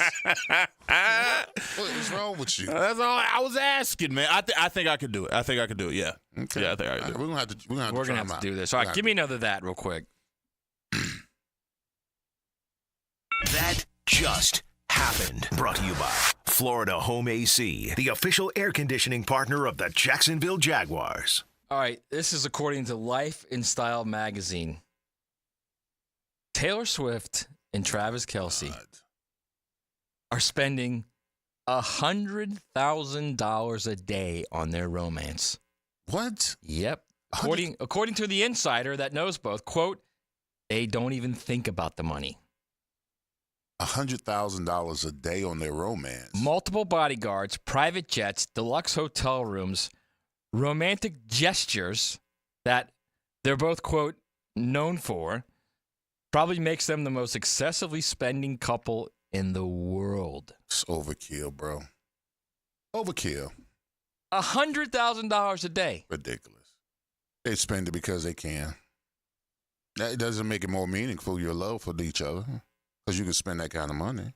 It's ridiculous. Do you think they're spending it just to to get attention? Absolutely. Yes. Not just that, but do you spend that so crazy amount of money daily because you're hiding something that's really there? I'm not sure I want to be in this thing. So you're going overboard? I don't know. And I don't want to know. I'm not spending no $100,000 a day on no romance. Absolutely not. I don't care who she is. Well, according to Life and Style, Leon, they are, quote, they don't even think about the money they're spending. Well, good for them. Good for them. $100K a day. $100K a day, yeah. Yeah, hard working Americans out here, y'all spending on romance. And I'm going to tell you how much the Jaguars are paying Trevor Lawrence a day, okay? You want to hear that? Yeah, please tell me. He's getting $684,000 a day. So $150,000 a day for Trevor Lawrence. Good for him. He worth it? I can't say if he's worth it or not. They gave it to him. I can't say. I can't say if he's worth it. I'm not gonna put my hand in another man's pocket. Hey, listen, he earned that money, so to say. Also, according to this article, Swift and Kelce are also apparently splitting 20 bodyguards who make $1,000 a day, and Kelce is spending thousands a day on flowers for Taylor Swift in her dressing room before she performs. Ooh, I mean, it's nice and all, so right? Sweet, yeah. It's sweet. It's loving. $100K. Who has she all been with I don't now? know. John Mayer, one of the Jonas Brothers. How many guys has she been with? Not like that. I mean, linked to romantically. Yeah, I don't know. None of them ever worked. I don't pay no attention to that kind of stuff. None of them ever worked, man. This is it. This is sticking now. So if they're doing the math, they're saying, so she came to her first game on September 24th, so it's at least been close to 9 months, and the two have been dating, which is approximately 270 days. So they're saying if you add that all up at $100,000 a day, so far they're eclipsing $27 million. Yeah, it's too much, man. Okay, bro. Listen, now for Holly Berry, I do 10 a day. Now for Holly, I was just gonna say, since you're the only one here who's ever had that type of money or close to that type of money, but not that kind of money a day. But if I had the access to it, I'll get 10 a day. Okay, but since you're the only one who is close to that type of money in this studio, the two women you were married to, you love them, and you were wives, right? Allegedly, yeah. Okay. At what, like, when you were completely in love, how much you think you were spending a day on her? Completely on either in one? love? Yeah. Oh man, I don't completely in love with them. Ballpark it. Ballpark it. Yeah. Well, listen. I bought one of my wives a house for Valentine's Day. Okay, is it getting any deeper than that? I bought a house. That's pretty deep. I bought her a 5,000 square foot house, cash. I went and knocked on the people's door. This is crazy. I never told this story, did I? This is in your book. Yeah, it's in my book. Yeah. It was on. By the way, on Amazon.com, go read it. Fourth Down and Dam. Yeah. For my second wife, I went house shopping for Valentine's Day. Probably because I did something I wasn't supposed to do, and I was trying to make up for it. Right. Okay. So I went and bought a house, and I saw this house. It was on 5 acres. It was 5,000 square foot house, and the sign in the yard said $275,000. So I went. I knocked on the people's door, and I said, "Hey, listen, I'm trying to sell this house." I said, yeah. I said, "Well, how soon could y'all get out of it?" And they was like, "What?" I said, "Yeah, I want to buy your house right now." And they was like, "Are you serious?" And I told them who I was, and then they said, "Oh, okay, yeah." Well, we can move in the weekend. So I bought the house. It was 5,000 square foot house. You just stroked the check. 5,000 square foot house. I paid $275 for it, and it was on 5 acres of land. Wow. It was a nice house. That's almost as good as the Andre Rison story in the back of the limo, stroking the checks. Yeah, that was ridiculous. I don't want to tell all the stories. I want you to buy the book. Right, get the book, man. Yeah, Get Fourth the Down book. and Dam alignment story at Amazon.com. All right, it is a Hump Wednesday. It's actually a Golf Club of Southampton Wednesday. 287 play. Get on the tee sheet. Play some golf, 9 holes. Eat some good food. Play a great course, Southampton. They're in St. Johns County. All right, we've been talking about the Jags and the summer of discontent, and of course the Big 12 / ACC / FSU and what's going on there. I want to return to the Jaguars talk, because a lot of you guys in the text line are all saying, who the hell is PFF? Who is this guy? Why should we listen to him? And I think this has to be said again, is they have former NFL scouts in that site that analyze players for them. They have guys that are very smart, that know the game. This isn't just some fly-by-night group here, okay? And I'll say it again, Bobby Slowick, who is probably the hottest young coach in the league, clearly the hottest coordinator in the NFL, the Texans' offensive coordinator, quarterbacks coach, the guy who developed C.J. Stroud, the guy who might have been able to get a head coaching job at the end of last season, decided he wanted to stay, was actually interviewing for a couple jobs, decided he wanted to stay with the Texans for another year. He was part of that group for 3 years, from 2014 to 2016. So these guys know what they're talking about for the most part, and it's a reputable site. And if these guys are questioning the Jags units and their unit rankings, their annual unit rankings, I don't necessarily agree with the idea that the Jags have the 26th ranked defensive line of 32 teams in the league. I don't think they're giving it enough. They're giving it enough credence to the pass rush ability of Josh Hines-Allen and Trayvon Walker. And believe me, I've been a guy who's been hard on Trayvon Walker since he's been here, but I think he's played much better against the run than they're giving him credit for. And I also think he's going to have a big year this year. And I think Armstead is literally going to change the way they play on that defensive line. Like, if you've got a healthy Armstead for 15 games, 16 games, if he reaches that point where he's playing the majority of the games, they're going to be good on the defensive line.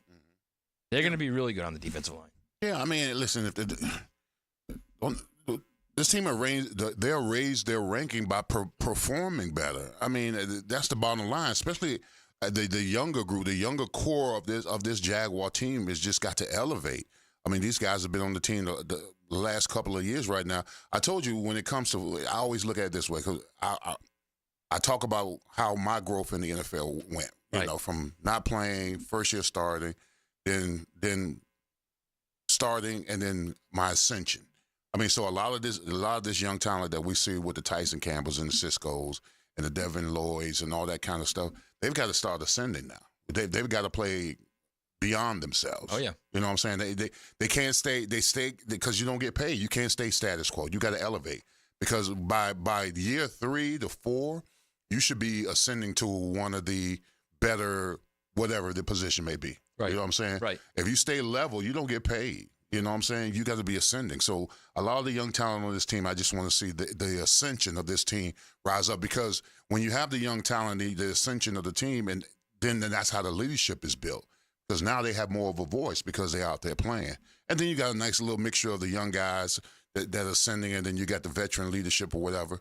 But this team, it's got to be more than it's back-to-back winning seasons, but it's one and done again. I look at it as one and done. I know they finished 9-8, but they're one and done. And we've seen enough over the last 5-10 years with this organization of you go playoff, then you out for 2 or 3 years. Right. You know, I've seen enough of one and done. And, of course, last year was a winning season, but you didn't make the playoffs. So, I mean, so it's a one and done to me. So that hopefully that season last year was a lesson learned to where if you ever get yourself in that position again, that you don't allow the same thing to happen. So we've looked at the offensive line and defensive line rankings because, I mean, that's the line of scrimmage. It's where all games are won in football, and it's not good. They're 26 out of 32 on the defensive line. They're 23rd out of 32 on the offensive line. That's certainly not a good omen. I'm not sure I agree with the defensive line one, but I will say this. I have a good feeling about this team this year, but I do not have a good feeling about those middle three on the offensive line. I think that's going to be, I think, the telltale. Just think about what Dan Campbell came into. All right, with the Detroit Lions. Yeah. They were the laughing stock of the NFL for so very long, whatever. I bet you if you look at their offensive line and their defensive line where they're ranking, I bet you that. Well, the O-line is 1. 1, exactly. The O-line is 1. The defensive line, I can find that out quickly. I can tell you that.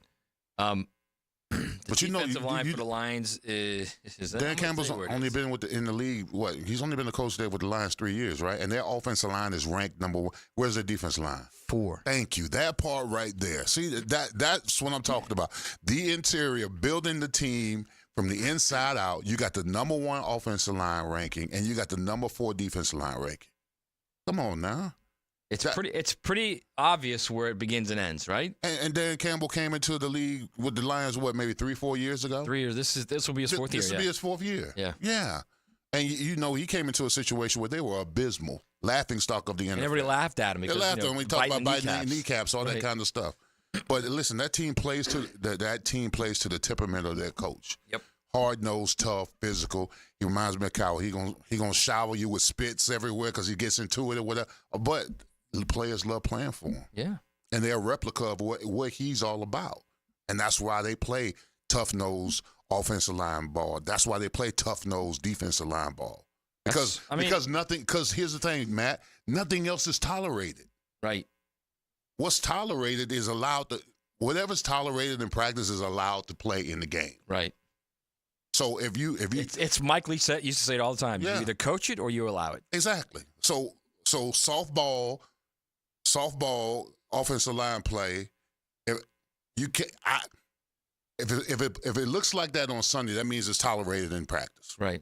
If you're not tackling, you're missing tackles on Sunday, that means it's tolerated in practice. It just doesn't happen. What's tolerated is allowed to play. You guys were a direct reflection of TC. Exactly. 100%. Physical, tough. Yeah. Mistake-free for the most part. You know, yeah, we were. Because anything else wasn't tolerated. TC didn't tolerate that stuff in practice. No, he didn't tolerate it in practice. I can't imagine. Man, he would stop it and start it all over again. I wish you would go out there and miss tackles. We're not having that today.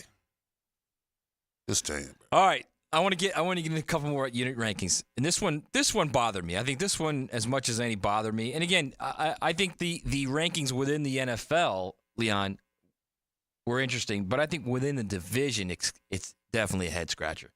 Definitely a head scratcher because on the defensive line, they are 26th in the NFL.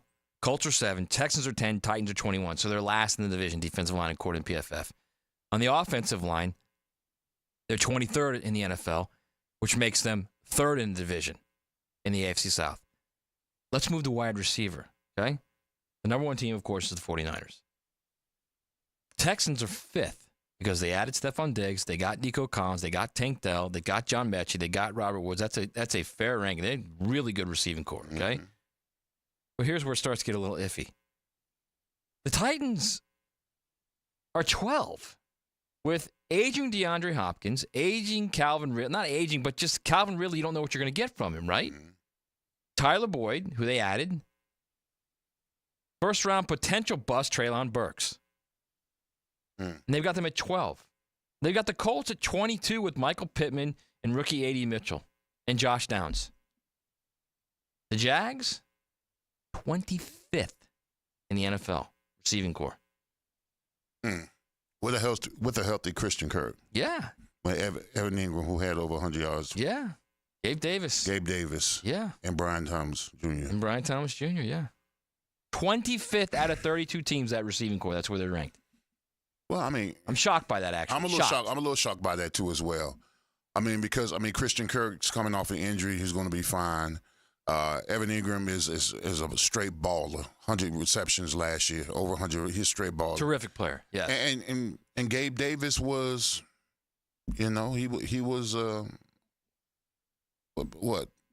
He was the third or fourth option, but I was about to say that. I was saying he was. He's kind of got a little Chris Carter to him. He scored touchdowns. Yeah, he wasn't a number one. He was a good number two, with Stephon Diggs alongside him. And then Brian Thomas, it's still unknown. We're going off of what he did in college, so he's unproven yet. All right, real quick. Secondary. Titans are 15. Texans are 18. Colts are 28. And the Jags are last in the division at 29. 29 out of 32 teams in the league. They are last in the South in the secondary. And we talked about there certainly are questions, but there's also talent there. There is a lot of talent. There's talent where that thing could change quickly. All right. Running backs, this is not their best unit position, second best unit position. 49ers are number 1. Colts are number 7. And then the Jags are 12th. Titans are 15. Texans are 23. Their best unit position, and I'm sure it's going to be the best because the only one left is quarterbacks, and he's not going to be this high, is linebackers. Mm-hmm. The Texans are 21. Colts are 26. Titans are 27. Jags are 7th in linebackers out of 32 teams in the NFL. Okay. A little calm. No, I don't know if they're including – no, because they have Josh Hines Allen on the defensive line, so they're not including him as outside linebacker. So it's a Lou Khan, it's Devin Lloyd, and, I guess you're adding Muma? Yeah.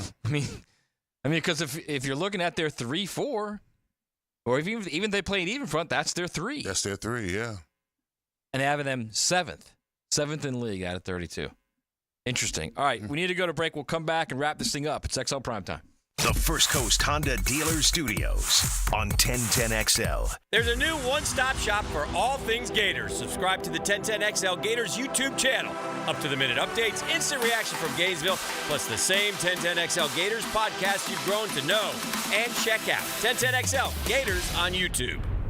Frank Frangie here. This summer, happiness is the new Chevy. Like a new Chevy Silverado from Nimnick Chevrolet.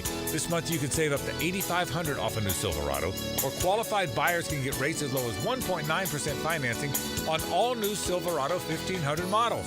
With the largest inventory on the ground, outstanding cash incentives, and the best price guarantee, your perfect truck is waiting for you at Nimnick. That's Nimnick Chevrolet at the corner of Park and Cassett. Chevrolet. Together, let's drive. When you're a little kid on the playground, they tell you don't hit back. Well, the courtroom isn't a playground. And if you've suffered an injury or death in your family, I'm here to tell you it's okay to hit back and fight to make them pay. I'm attorney Brett Hastings, and at Hastings Injury Law, we understand all the pain and emotion that comes with being wrong. And we've dedicated our lives to making things right for people like you. So if you get hit back with Hastings Injury Law. Offices, Jacksonville. Get this thing unwrapped here.